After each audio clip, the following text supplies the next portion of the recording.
வந்து பார்த்து ஆசீர்வாதம் பெற்று பிறகு புறப்படும் என்று ஓடி வந்து விட்டு என் தாய் தந்தை அழகாக இருக்கிறார்கள். என் தந்தை பிறகு புறப்படுகிறேன். அப்பா உடைய மகன் நான் வந்திருக்கிறேன். உடைய மகன்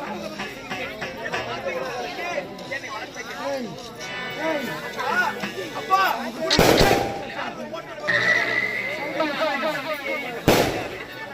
தந்தையை ஓடி வந்து வணங்கினேன். அவருடைய மனதாரை நான் வார்த்தவில்லையே. சரி, இவருடைய தந்தை வார்த்த விட்டால் என்ன இருக்கிறது? என்னை பெற்றிருந்த தாய் இருக்காங்க. இவருடைய தாயை வணங்குகிறேன். என் தாய் வார்த்தினால் எனக்கு போதும் அல்லவா? அம்மா உடைய மகன் நான் ஓட்டத்தில் ஓடி வந்திருக்கிறேன். என்னை வார்த்தைகள் தாயி, என்னை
கத்திய கணவன் வார்த்தை உழைத்தும் மகன் மீது இருக்கக்கூடிய பாசத்தினால் மகனை பார்த்து வாழ்கிறார் என்று வாழ்த்தினாகி நீ ஒரு பெண் பதில் சொல் மீறா பத்திரிடம் இருப்பார்கள். ஆனால் நான் உழைத்து வார்த்தை வெளிவிட்டாகி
உன்னை விட்டு விட்டு என்ன பெற்ற தாய் வணங்கினேன்.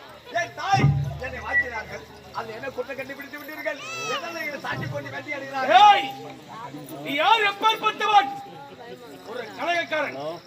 உன் குரவாசை கேட்ட பிறகு அவனிடம் பேசவே கூடாது என்று எத்தனை எடுத்துக்கொள்ளி பார்த்து எறியாமல் உன்னை பார்த்து வாழ்ந்து வாழ்த்து விட்டார் என்று சொல்கிறார்கள். யாரால் வந்தது?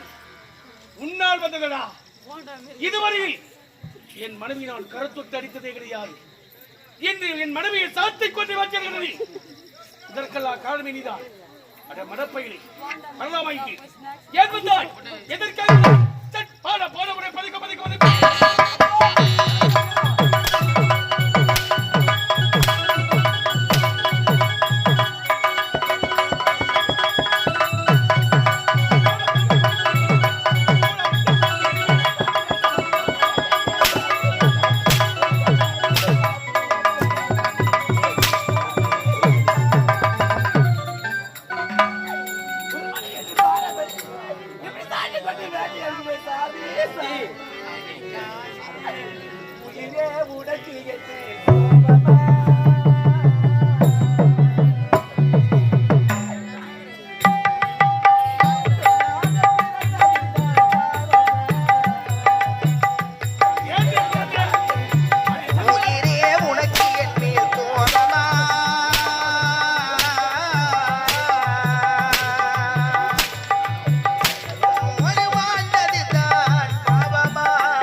மகன் என்று சொல்வதற்கு வெட்கமது.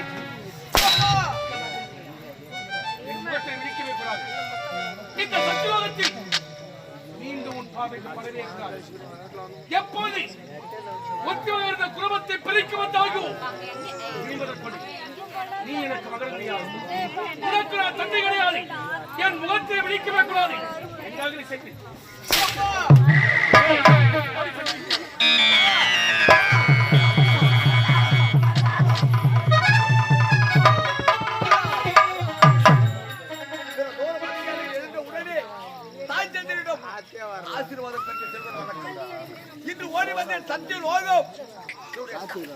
வணங்கினேன், என்னை மாற்றவில்லை. என்னை பெற்றெடுத்த தாய் என்னை மாற்றி விட்டார்கள். என்னை மாற்றியது தவறு என்று என்னுடைய தந்தை என்னையும் என் தாயும் சாட்டை கொண்டு வேட்டையாடி விட்டார்கள். கலகமே இல்லை என்று தகித்துக் கொண்டிருந்தேன். ஆனால் இன்றுதான் எனக்கு சரியான களவு கடந்து விட்டது. இதுவரையும் அரக்கர்களுக்கும் தேவர்களுக்கும் பகை இல்லாமல் வாழ்ந்து வருகிறார்கள். அவர் இருவருக்கும் கலகத்தை செய்ய வேண்டும், பகையை உண்டாக்க வேண்டும். என்னுடைய தந்தை என்னை எப்படி சண்டை கொண்டு அடித்தார்களோ அதுபோல் என்னுடைய தந்தை அடி வாங்க வேண்டும். அதை என் கண்குள்ள காண வேண்டும். அப்பதான் நான் தலையில படுப்பேன், இல்ல படுக்க மாட்டேன். நெகிட்டாபுரி கோட்டை ஆளக்கூடிய எரிகண்டா சூரன், யமகண்டா சூரன் அண்ணன் தம்பி இருவரும் இருக்கிறார்கள். நெகிட்டாபுரி கோட்டை செல்ல வேண்டும். இவருடைய கலகத்தை அங்குதான் செய்ய வேண்டும். என் தந்தை என்னை எப்படி அடித்தாரோ அதே போல என் தந்தையை அடி வாங்க வேண்டும். அதை நான் கண்குடன் காண வேண்டும். நான் எப்படிப்பட்டவன்? ஒரு நாளைக்கு ஒரு கலகம் செய்யவில்லை என்றால் என்னுடைய சிரமப்பட்டது 1000 சுக்கலாக வெடித்து விடும். அன்று தக்கனுக்கு சாபம். இந்த வீட்டை ஒண்ணு நடந்தா சரி, ஜோடு மழை பெஞ்சாலும் சரி, மொரத்தையாவே என் தலை மேல கவுத்து போய் அந்த கலகத்தை அங்க சொன்னாதான் நான் பண்ணுவேன். இல்ல பழக மாட்டேன். தொட்டில குழந்தை விளையாடி இருக்கும், அந்த குழந்தை கிள்ளிடுவேன். ஓடு அழுவோம், அப்ப நான் சிரிப்பேன். எதுக்கு? இந்த கலகத்துக்கு பிள்ளை தானே கிள்ளி விட்டு, பிள்ளை தானே கிள்ளி